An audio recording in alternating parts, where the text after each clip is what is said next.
Hi friends, welcome back to my channel. ఈ రోజు మనం ఈ వీడియోలో 11th ఎపిసోడ్ ని చూడబోతున్నాము. ఎపిసోడ్ స్టార్టింగ్ లోనే కింగ్ సోరాంగ్ దగ్గరికి పరిగెత్తుకుంటూ వెళ్ళి ఆమెను ముద్దు పెట్టుకుంటున్నాడు. ఇప్పుడు ఫ్లాష్ బ్యాక్ లో మనకి చూపిస్తున్నారు.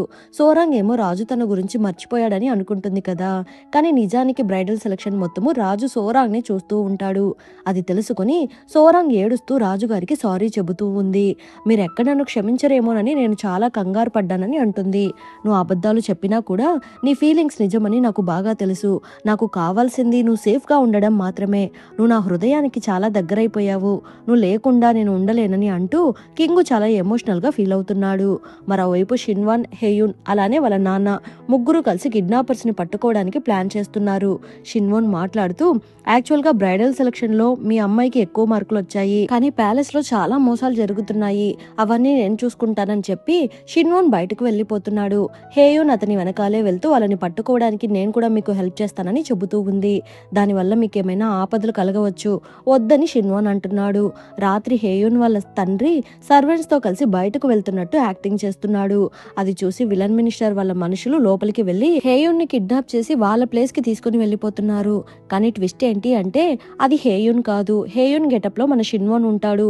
షిన్వాన్ వాళ్ళని ఈజీగా అటాక్ చేస్తూ వాళ్ళతో ఫైట్ చేస్తున్నాడు. వాళ్ళని అరెస్ట్ చేసి తీసుకుని వెళ్ళిపోతున్నాడు. నెక్స్ట్ డే మార్నింగ్ లేడీ సియో ఆమె చిన్న కూతురుతో మాట్లాడుతూ, ఈ కాంపిటీషన్ లో ఖచ్చితంగా నువ్వే గెలుస్తావు, అంతవరకు కాస్త జాగ్రత్తగా ఉండు, రాజుని నీ గుప్పెట్లో ఉంచుకో, ఆ హేయున్ ని కిడ్నాప్ చేయమని చెప్పేశాను కాబట్టి ఆ అమ్మాయి కాంపిటీషన్ కి వచ్చే అవకాశమే లేదు అని చెప్పడంతో చెల్లి చాలా కాన్ఫిడెంట్ గా ప్యాలెస్ కి వెళ్తుంది. కానీ అక్కడ మన హేయం కూడా కనిపిస్తుంది. ఆమెను ప్యాలెస్ లో చూడగానే చెల్లికి కడుపు మండిపోతూ ఉంది. ఇక్కడేమో షిన్వాన్ ఒక వెపన్ ని చూసి అనుమానపడుతున్నాడు. ఇంతకు ముందు సోరాంగ్ ని కిడ్నాప్ చేయడానికి వచ్చిన వాళ్ళు కూడా సేమ్ వెపన్ ని యూజ్ చేసి ఉంటారు. షిన్వాన్ దాని గురించి ఆలోచిస్తూ ఉన్నాడు. అంతలో లవ్ మినిస్టర్ అక్కడికి వచ్చి, ఇంతకు ముందు క్రౌన్ ప్రిన్సెస్ ని ఎవరు చంపించారో ఒక పెయింటింగ్ గీయించి ఉంటారు కదా, దాన్ని చూపిస్తూ క్రౌన్ ప్రిన్సెస్ ని చంపింది ఇతనే అని అంటున్నాడు. అది విని షిన్వాన్ ఆలోచించడం మొదలు పెడుతున్నాడు. ఇక్కడేమో రాజమాత సెలక్షన్ ప్రాసెస్ లో నెక్స్ట్ ఎగ్జామ్ ని కండక్ట్ చేస్తున్నారు. టీని ఎవరు బాగా సర్వ్ చేయబోతున్నారో టెస్ట్ చేయబోతున్నారంట. అందుకని అక్కడున్న అమ్మాయిలందరికీ టీ ఇస్తున్నారు. చెల్లి కప్పు మాత్రం కాస్త డిఫరెంట్ గా ఉండడాన్ని సోరాంగ్ గమనిస్తుంది. వెంటనే హేయున్తో ఆ టీ తాగవద్దని వార్న్ చేస్తుంది. హేయున్ కూడా ఆ టీ తాగదు, జస్ట్ తాగినట్టు యాక్ట్ చేస్తుంది. అలానే ఇంకొక అమ్మాయి ఆ టీని తాగి అలర్జీకి గురి అవుతుంది. ఆ అమ్మాయికి ఏదో స్కిన్ అలర్జీ వచ్చినట్టు ఉంది. వెంటనే ఆ అమ్మాయిని ఎలిమినేట్ చేసి ఆమె టేబుల్ ని తీసేయమని చెప్పడంతో సర్వెంట్స్ ఆమె టేబుల్ ని తీసుకుని వెళ్లిపోతున్నారు. చెల్లెలేమో హేయాన్ని చూస్తూ, ఈ పాటికి ఈమెకు కూడా అలర్జీ వచ్చుండాలి కదా, ఎందుకు రాలేదు అన్నట్టు ఆలోచిస్తూ ఉంది. హేయున్ వెంటనే, ఇందాక మా సర్వెంట్ చెప్పింది మీ టేబుల్ నా టేబుల్ మారిపోయాయంట అని చెప్పడంతో, అయ్యో అయితే నాకు అలర్జీ టీ వచ్చిందా అనుకుని వెంటనే చేతులు గొక్కుంటూ ఉంది. అక్కడ ఏం జరుగుతుందని రాజమాత అడుగుతున్నారు. ఈ టీలో ఏదో మిక్స్ చేసినట్టు ఉన్నారు. నా టేబుల్ ఆ అమ్మాయికి మారిపోయిందని అనుకున్నాను, కానీ అలా కాదు, నా టేబుల్ నాకే వచ్చింది, ఇందులో పాయిజన్ ఉందని చెల్లికి ముందే తెలుసు అని చెప్పడంతో చెల్లి కాస్త భయపడిపోతూ ఉంది. అవన్నీ మేం చూసుకుంటాము, మీరు వచ్చిన పనిని కానివ్వండి అని రాజమాత అరుస్తున్నారు. ఇక అదే సమయంలో షిన్వాన్ రాజు దగ్గరికి వెళ్ళి, ఆ గ్యాంగ్ లీడర్ ఈ కత్తిని యూజ్ చేశాడు, అలానే ఈ కత్తితోనే మన క్రౌన్ ప్రిన్సెస్ ని కూడా చంపారు, అతన్ని ఎంక్వైరీ చేస్తే అన్ని నిజాలు బయటపడతాయని అంటున్నాడు. అది విని రాజుకి బాగా కోపం వస్తూ ఉంది. ఇక అదే సమయంలో విలన్ మినిస్టర్ ఆ గ్యాంగ్ లీడర్ ని ఎలా అయినా చంపేయాలి అనుకుని అతను ఏదో ప్లాన్ చేసుకుంటూ వెళ్తున్నాడు. అంతలో రాజు అడ్డుపడి, మీరు కరెక్ట్ సమయానికి వచ్చారు, ఈ అమ్మాయిలందరినీ కిడ్నాప్ చేసే వాళ్ళని మేము కనిపెట్టేశాము, అతన్ని మీ పద్ధతిలో ఎంక్వైరీ చేసి నిజమేంటో కనిపెట్టండి అని అంటున్నాడు. ఇక రాజమాత టాప్ 3 మెంబర్స్ ని సెలెక్ట్ చేస్తుంది. అందులో చెల్లి ఫస్ట్ ప్లేస్ లో ఉంటుంది. కానీ రాజమాతకి కూడా అందులో ఇష్టం లేనట్టు ఉంది. అమ్మాయిలందరికీ ఒక పేపర్ ఇచ్చి ఒకరికొకరు మార్కులు వేసుకోమని చెబుతున్నారు. అక్కడున్న అమ్మాయిలందరూ హేయున్ కి ఎక్కువ మార్కులు వేస్తున్నారు. అది చూసి హేయున్ హ్యాపీగా ఫీల్ అవుతూ బయటకు వస్తుంది. తనని చూసి మన సోరాంగ్ కూడా కాస్త హ్యాపీగా ఫీల్ అవుతూ ఉంది. ఇక అదే సమయానికి మన రాజమాత పాయిజన్ కేసు గురించి ఎంక్వైరీ చేస్తున్నారు. అందులో పాయిజన్ ఎవరు కలిపారో నాకు తెలిసిపోయింది, మీరందరూ ఒకసారి చేతులు చాపండి అని చెప్పడంతో సోరాంగ్ మాత్రం కాస్త టెన్షన్ పడిపోతూ ఉంది. ఆ టీలో ఏమైనా పాయిజన్ ఉందేమోనని నేను టచ్ చేసి చెక్ చేశాను, అందువల్ల నా చేతికి కూడా ర్యాషెస్ వచ్చింది అనుకుంటూ టెన్షన్ పడిపోతూ ఉంది. అందరూ చేతులు నార్మల్ గానే ఉన్నాయి, కానీ మన సోరాంగ్ చేతికి మాత్రము ఆ అలర్జీ ఉంది. ఇంత నీచమైన పని చేసింది నువ్వేనా? టీలో అలర్జీ మందు ఎందుకు కలిపావు? నీకు సిగ్గులేదా? వెంటనే ఈ అమ్మాయిని అరెస్ట్ చేసి జైల్లో వేయమని చెబుతున్నారు. వెంటనే సోరాంగ్ ని అక్కడి నుండి లాక్కొని వెళ్ళిపోతున్నారు. ఇంకా విలన్ మినిస్టర్ మనిషి విలన్ మినిస్టర్ తో మాట్లాడుతూ మిమ్మల్ని ఆ గ్యాంగ్ లీడర్ చూడాలనుకుంటున్నాడు, మీతో ఏదో మాట్లాడాలంట అని అంటున్నాడు. ఏంటి నాతో మాట్లాడాలా? వాడికి బాగా కొవ్వెక్కిపోయినట్టు ఉంది. వాడు అలా జైల్లోనే ఉండనివ్వు అనేసి వెళ్ళిపోతున్నాడు. షిన్వు నా గ్యాంగ్ లీడర్ కి ఫుడ్ పెడుతున్నాడు. నువ్వు ఎలాగో రేపు చనిపోబోతున్నావు, ఈ రోజు నీకు మంచి భోజనం పెట్టిద్దామని అనుకున్నాను, అందుకే తెచ్చాను, కానీ నువ్వు తినకుండా సైలెంట్ గా ఉంటున్నావేంటి? బాగా తిను అని అంటున్నాడు. ఏంటి నేను చనిపోబోతున్నానా అన్నట్టు పొగరుగా చూస్తున్నాడు. అవును, మీ హెడ్ ఎవరో ఒక అతను నీకు ఈ పని చెప్తే నువ్వు చేస్తున్నావు, కానీ మీ హెడ్ నేనే ఈ తప్పు చేశానని ఒప్పుకుంటాడా ఏంటి? రేపు అతనే నేను చంపేస్తాడని అంటున్నాడు. ఆ మాటలు విని ఆ గ్యాంగ్ లీడర్ కి కాస్త భయం వేస్తూ ఉంది. రాజుగారికి సోరాంగ్ జైల్లో ఉన్న మ్యాటర్ తెలిసిపోతుంది. వేగంగా జైలుకి వెళ్తున్నాడు. రాజమాతకి వ్యతిరేకంగా వెళ్ళకండి అని గార్డ్స్ ఆపుతున్నారు. కింగ్ అప్సెట్ అయిపోతున్నాడు. రాజా మీరేం కంగారు పడకండి, నేను బానే ఉన్నానని సోరాంగ్ అంటుంది. డోర్ ఓపెన్ చేయమని చెబుతున్నాడు. రాజమాత అరుస్తారని గార్డ్ కంగారు పడుతున్నాడు. తనేమి బయటికి రాదు, నేనే లోపలికి వెళ్ళబోతున్నాను అనేసి రాజు లోపలికి వెళ్తున్నాడు. రాజా మీరెందుకు లోపలికి వస్తున్నారు? నాకేం ప్రాబ్లం లేదు, నేను మేనేజ్ చేసుకుంటాను. ఏంటి ఈ ప్లేస్ ఇంత చల్లగా ఉంది?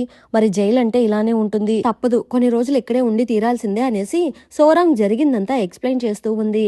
నేను ఏ తప్పు చేయలేదు, ఈ తప్పు ఎవరు చేశారో మీకే బాగా తెలుసు. మిమ్మల్ని మీరు మోసం చేసుకోవడం కోసము నన్ను జైల్లో బంధించమని చెప్తున్నారు. నేను ఈ దేశం కోసము ప్రాణాలైనా ఇస్తాను, నిజం బయట తేవడానికి ఏదైనా చేస్తాను, నన్ను నమ్మండి అని సోరాంగ్ అంటుంది. అందుకని నువ్వు నీ ప్రాణాన్ని పనంగా పెట్టాలా? నీకు భయంగా లేదా అని కింగ్ అడుగుతున్నాడు. నేను చాలా భయపడేదాన్ని, కానీ భయపడిపోయి బాగా అలసిపోయాను. కొన్ని రోజులే కదా, పర్లేదని సోరాంగ్ అంటుంది. ఇప్పుడు రాజుగారి సమక్షంలో విలన్ మినిస్టర్ ఆ గ్యాంగ్ లీడర్ ని ఎంక్వైరీ చేయడం మొదలు పెడుతున్నాడు. ఇప్పటి వరకు నువ్వేమేం తప్పులు చేశావో చెప్పమని అడుగుతున్నాడు. కానీ అతను మాత్రం చాలా పొగరుగా సమాధానం చెప్తున్నాడు. రాజుకి కోపం వచ్చి కిందకొచ్చేస్తున్నాడు. నువ్వే అమ్మాయిలందరినీ కిడ్నాప్ చేశావా అని అడుగుతున్నాడు. నేను ఇంతవరకు ఏమేం పనులు చేశానో తెలిస్తే మీరందరూ షాక్ అయిపోతారు. ప్రతి సంవత్సరము క్రౌన్ ప్రిన్సెస్ డెత్ యానివర్సరీ రోజున ఇక్కడ ఎవరో ఒకరు చనిపోతూ ఉంటారు కదా, వాళ్ళందరినీ నేనే చంపాను. అమ్మాయిలందరినీ కిడ్నాప్ చేసింది కూడా నేనే. అలానే చిన్న అమ్మాయిల్ని కిడ్నాప్ చేసి అమ్మితే చాలా డబ్బులు వస్తాయి, అందుకని చాలా మంది చిన్నపిల్లల్ని కిడ్నాప్ చేశాను. పైగా ఫేక్ క్రౌన్ ప్రిన్సెస్ ని కూడా నేనే చంపానని అంటున్నాడు. క్రౌన్ ప్రిన్సెస్ పేరు వినగానే రాజుగారికి కోపం వస్తూ ఉంది. వెంటనే తన ఖడ్గాన్ని తీసి అతని గొంతు మీద పెడుతున్నాడు. అయినా ఆ గ్యాంగ్ లీడర్ చాలా పొగరుగా చూస్తున్నాడు. విలన్ మినిస్టర్ వెంటనే ప్లీజ్ ఖడ్గాని కిందకి దించండి, తొందరపడి చంపేస్తే నిజమేంటో తెలియదని అంటున్నాడు. అయితే ఇతన్ని మీరే బాగా ఎంక్వైరీ చేసి అతని హెడ్ ఎవరో కనుక్కోండి అనేసి రాజ్ అక్కడి నుండి వెళ్ళిపోతున్నాడు. ఇప్పుడు నెక్స్ట్ డే మార్నింగ్ మన సోరాంగ్ ని షిన్వన్ దగ్గరికి తీసుకుని వెళ్తున్నారు. సోరాంగ్ బాగా వీక్ అయిపోయినట్టు గమనించి రా వచ్చి ఇలా కూర్చో అని పిలుస్తున్నాడు. నిన్న నువ్వు అమ్మాయి గెటప్ లో వెళ్ళావంట కదా, నేను అది మిస్ అయ్యానని సోరాంగ్ నవ్వుతూ అంటుంది. ఈ పొజిషన్ లో కూడా నీకు నవ్వేలా వస్తుంది? నేను ఒక మంచి ప్లేస్ కి తీసుకుని వెళ్తానని చెప్పాను, కానీ ఇప్పటిదాకా అది చెయ్యలేకపోయాను, త్వరలోనే చేస్తానని అంటున్నాడు. అంతలో మన సీనియర్ మేడ్ అక్కడికి వస్తున్నారు. ఆవిని చూడగానే సోరాంగ్ ఆమెని హక్ చేసుకుంటూ ఉంది. ఆల్రెడీ వీళ్ళిద్దరి మధ్య ఒక మంచి బాండింగ్ ఉంది కదా, అందుకే ఇద్దరు కాస్త ఎమోషనల్ గా ఫీల్ అయిపోతున్నారు. వీళ్ళిద్దరికి మాట్లాడుకోవడానికి కాస్త స్పేస్ ఇచ్చి అందరు అక్కడి నుండి బయటకు వెళ్ళిపోతున్నారు. మీరు మీ కొడుకుని భర్తని వెతుక్కుంటూ వెళ్లారు కదా, ఏమైంది? వాళ్ళని చూసారా అని అడుగుతుంది. సీనియర్ మేడ్ ఎలాగో అలాగా కష్టపడి వాళ్ళ హస్బెండ్ ని కొడుకుని కనిపెట్టినట్టు ఉన్నారు. నా భర్త నా చెల్లెల్ని పెళ్లి చేసుకున్నాడు, నా కొడుకుని కూడా మంచిగా పెంచి పెద్ద చేశారు, నాకు దక్కాల్సిన జీవితం అంతా నా చెల్లెలికి దక్కింది. ఇక మీదట నేను వాళ్ళ లైఫ్ లో ఇన్వాల్వ్ కావడం మంచిది కాదు, అందుకని నేను ఇక్కడికి వచ్చేసానని అంటున్నారు. నా పరిస్థితి కూడా అలానే అనిపిస్తుంది. నా పేరు మీద నా చెల్లెలు హ్యాపీగా ఎంజాయ్ చేస్తుంది, నా ప్రేమ కూడా ఇలానే అయిపోతుందేమో అని సోరాంగ్ కాస్త ఎమోషనల్ అవుతూ ఉంది. నా జీవితంలో నీ జీవితం ఉండడానికి నేను ఒప్పుకోను, నేను నీకు హెల్ప్ చేస్తాను, నాకు ఒక అర్జెంట్ పనుంది, తర్వాత మాట్లాడతాను అనేసి సీనియర్ మేడ్ అక్కడి నుండి వెళ్ళిపోతున్నారు. రాజమాత పని మనుషులు లేడీ సియో దగ్గర నుండి బాగా లంచాలు తీసుకుని ఆ నిందని సీనియర్ మేడ్ మీద వేశారు కదా, నేను ఏమేమి తప్పులు చేశానో చెప్పండి అని సీనియర్ మేడ్ అడుగుతున్నారు. ఈ నగలన్నీ మీరే ఇచ్చారని వీళ్ళు అంటున్నారు అనేసి ఒక అతను ఒక బాక్స్ ని ఓపెన్ చేసి చూపిస్తున్నారు. చూపిస్తున్నాడు. నేను ఈ నగల్ని ఎప్పుడూ చూడలేదు, నాకు వీటి గురించి ఏమీ తెలియదు అని చెప్పడంతో లేదు లేదు ఇవన్నీ ఆవిడే ఇచ్చారు, ఇప్పుడు లేదని అబద్ధం చెప్తున్నారని అంటుంది.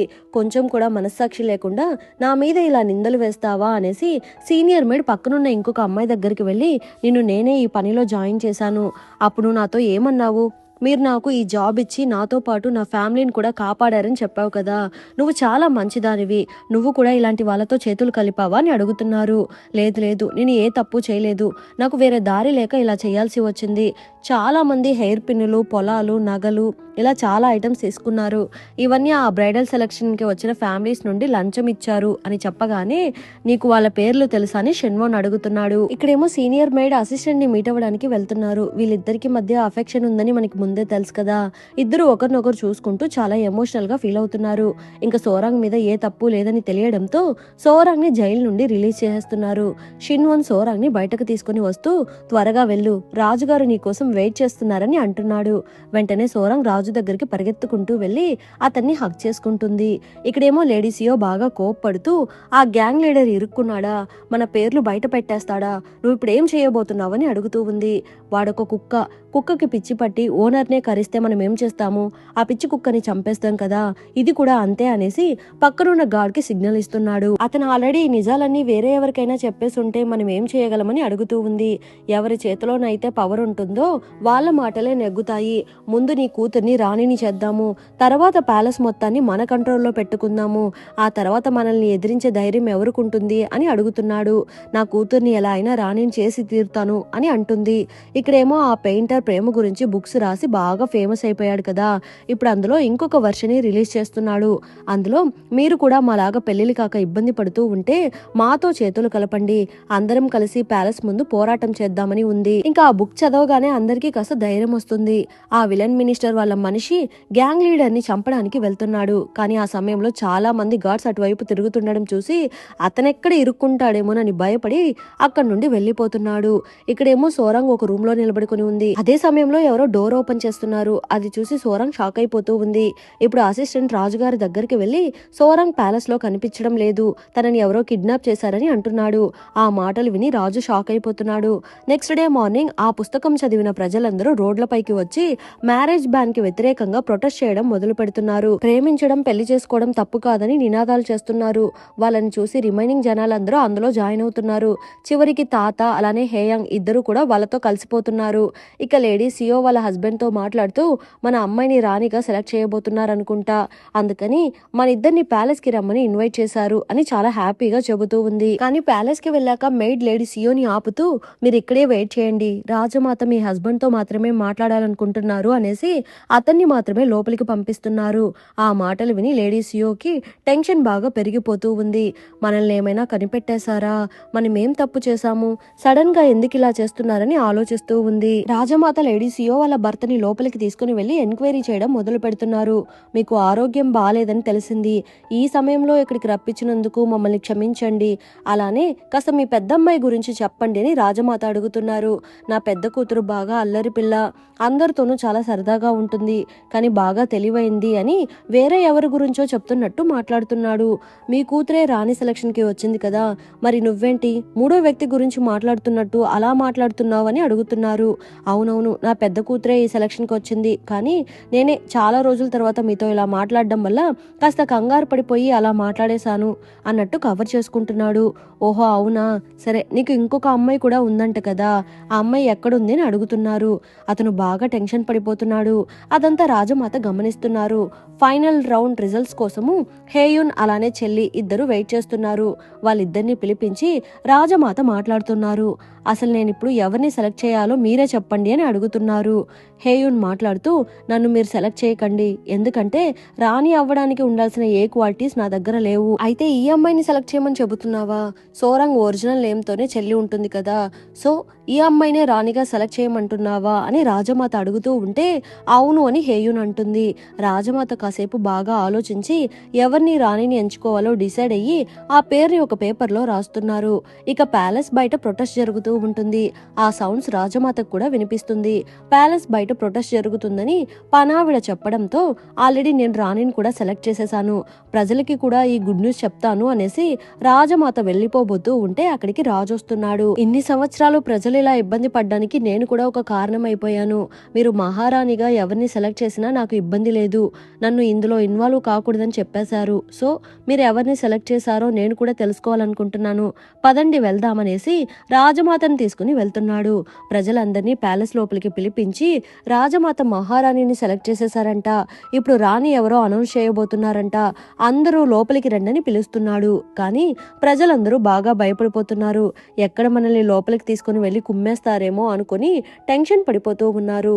మనం కామన్ పీపుల్, మనం ఎలా ప్యాలెస్ లోకి వెళ్ళగలమని అనుకుంటున్నారు. అందరూ లోపలికి రండి అని ఫోర్స్ చేసి పిలవడంతో అందరూ లోపలికి వెళ్ళడం మొదలు పెడుతున్నారు. ఆల్రెడీ ఒకవైపు రాయల్ గార్డ్స్, అలానే ఇంకొక వైపు మినిస్టర్స్ నిలబడుకుని ఉన్నారు. అలానే ఇప్పుడు ప్రజలు కూడా ఒక వైపుకి వెళ్ళి నిలబడుతున్నారు.